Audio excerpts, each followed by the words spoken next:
শামীম উসমানের সাহেব একজন এমপি সাহেব আছেন নারায়ণগঞ্জের। আমার ওনারে খুব ভাল লাগে গেলে আমি আসলে ওনার সরাসরি দেখছি না, বক্তব্য দেখি মাঝে মধ্যে উমরের ভূমিকা দেয়, খুব ভাল লাগে আমাদের। উমরের যে ভূমিকা দিত মাঝে মধ্যে ভূমিকা দেয়, কখনো নাস্তিক কথা বলে কল্লা ফালাই দিব, আমার কাছে খুব ভাল লাগে তার বক্তব্য। আমার শরীর গরমে জায়গা, কল্লা ফালাই দিব কইছি, ফালাই দিব বেড়ই একটা, ঠিক কিনা? ইজাত এমপি গড়ে গড়ে প্রত্যেকটা আসনে থাকা দরকার।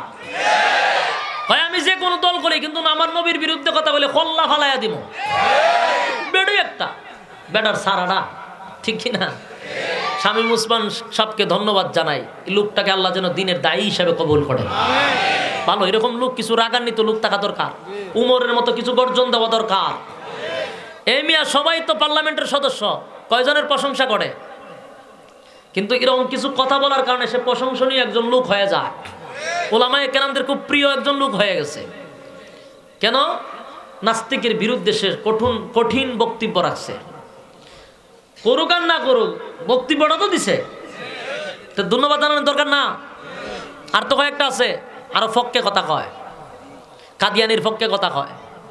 আল্লাহ সবাইকে বোঝার তৌফিক দেন, আমিন। আল্লাহর রাসূলে তো মায়ের খাইলেন, বদুয়া দিলেন না, দিলেন কোন সময়? আল্লাহরে গালি দেওয়ার কারণে। আমরাও বলবো, আল্লাহকে গালি দিলে আমরা বরদাস্ত করতে পারবো না। নবী বরদাস্ত করতে পারে না, দিছে বদুয়া, আল্লাহ ধ্বংস করে দিছে।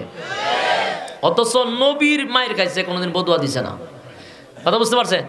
এই যে আমরা জঙ্গি জঙ্গি বইলা, তালেবান বইলা বহুত গালিছে, আমরা আন্দোলন করছি, গালিতে থাক গেলিয়া, কারণ আমার রাসূলটা গালিছে, রাসূল প্রতিবাদ করে না, আমরা প্রতিবাদ করি না। প্রতিবাদ করছি, মাহফিল বন্ধ করে দেয়, প্রতিবাদ করছি, কিন্তু নবীর বিরুদ্ধে কথা বলে বসে তখন লাগবো। এটা হলো ইমানদারের ইমানই পরিচয়। বুঝতে পারছেন?